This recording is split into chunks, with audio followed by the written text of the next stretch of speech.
사사기 15장 1절에서 8절 말씀입니다.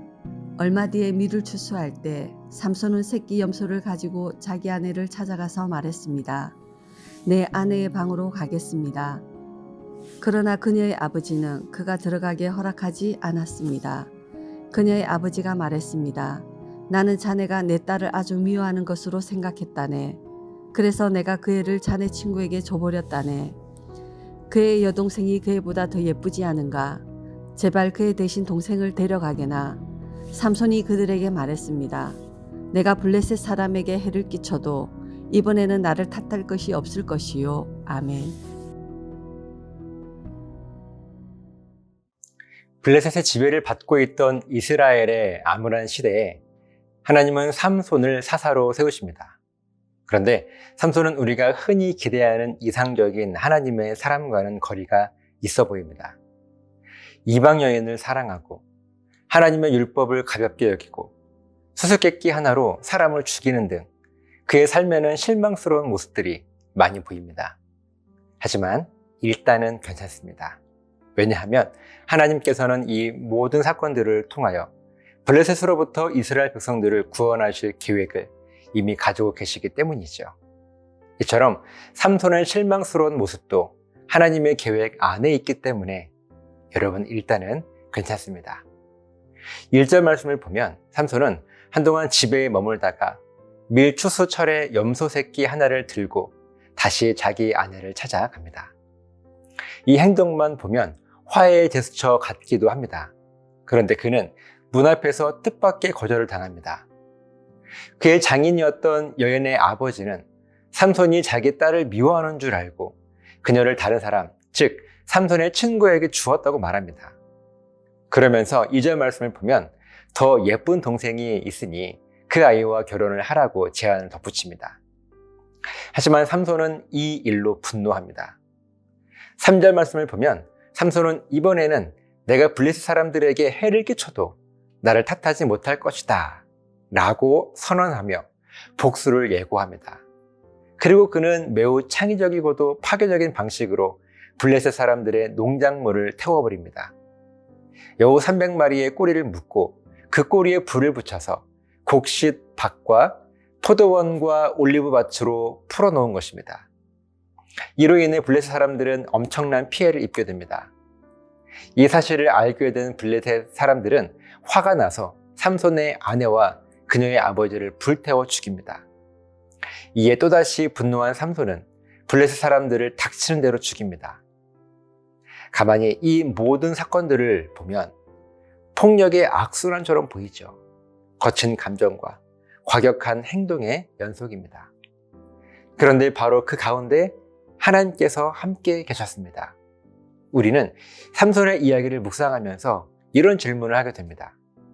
하나님께서 하시는 일이 정말 이런 방식이어야 했을까? 혹은 이처럼 감정에 휘둘리는 삼손이 정말 하나님의 뜻을 이루는 사사가 맞을까? 이런 의문은 당연합니다.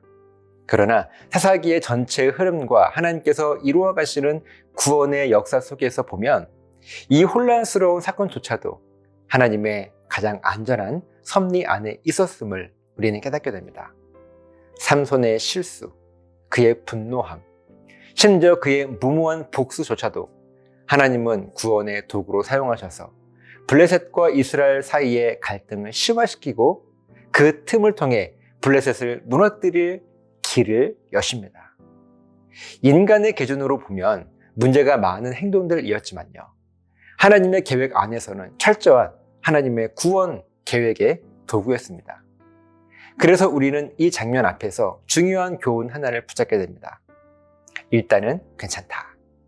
왜냐하면 그 모든 상황을 우리 하나님께서 이미 알고 계시고 하나님께서 철저하게 주관하고 계시기 때문입니다. 우리의 삶에도 삼손과 같은 순간들이 얼마나 많습니까?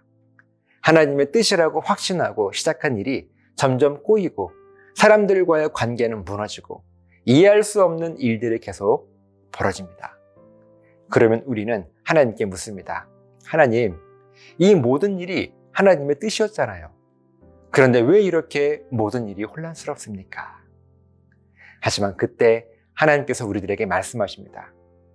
지금은 너에게 이해되지 않아도 내 구원 계획은 실수하지 않는다. 그러니 믿음으로 이렇게 고백합시다. 지금은 이해할 수 없어도 일단은 괜찮습니다. 그 이유는 지금의 상황이 옳아서가 아니라 이 모든 일을 주관하시는 우리 하나님께서 옳으시기 때문이죠. 지금 내 감정이 평안해서가 아니라 하나님의 손이 이 모든 상황을 인도하고 계시기 때문입니다. 혹시 오늘 여러분들의 삶이 삼손처럼 어지럽고 혼란스럽습니까? 여러 갈등과 오해, 좌절 속에서 이게 정말 하나님의 뜻이 맞을까 싶을 정도의 상황이 있으십니까? 그렇다면 이것을 기억하십시오. 일단은 괜찮습니다.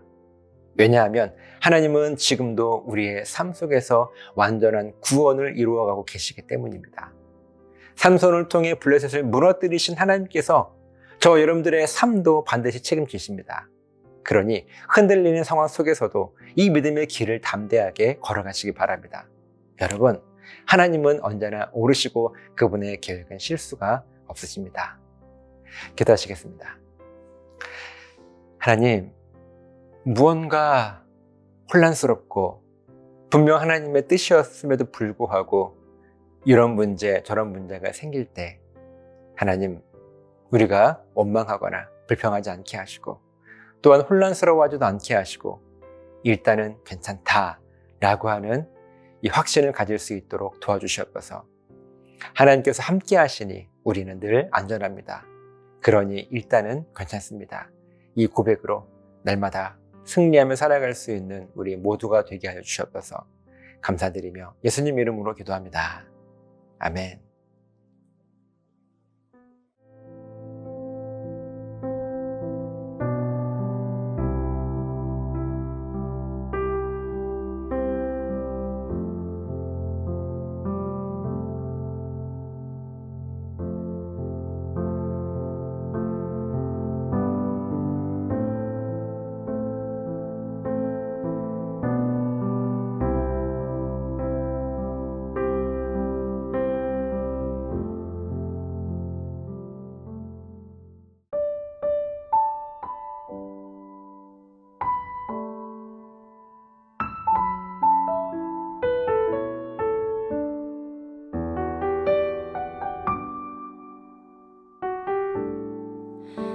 계절은 흐르고 꽃은 피고 져도 시들지 않은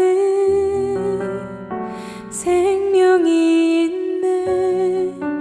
바랄 수 없었던 죄인인 나에게 생명의 주님 자신을 주셨네.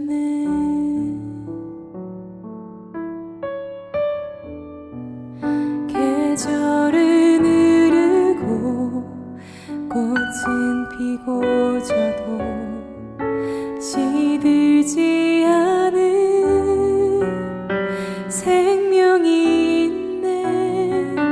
바랄 수 없었던 죄인인 나에게 생명의 주님 자신을 주셨네.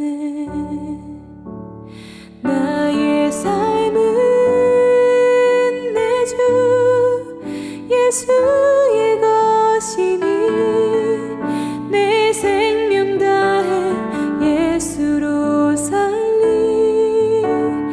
내 모든 것 내 주 예수의 것이니 내 전부 되신 예수로 살리.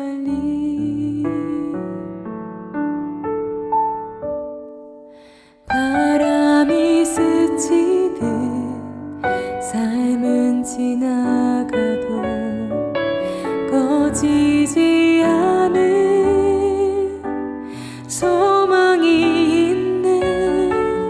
그 길을 떠나서 헤매는 자들이 주를 찾도록 나 살길 원하네. 나의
주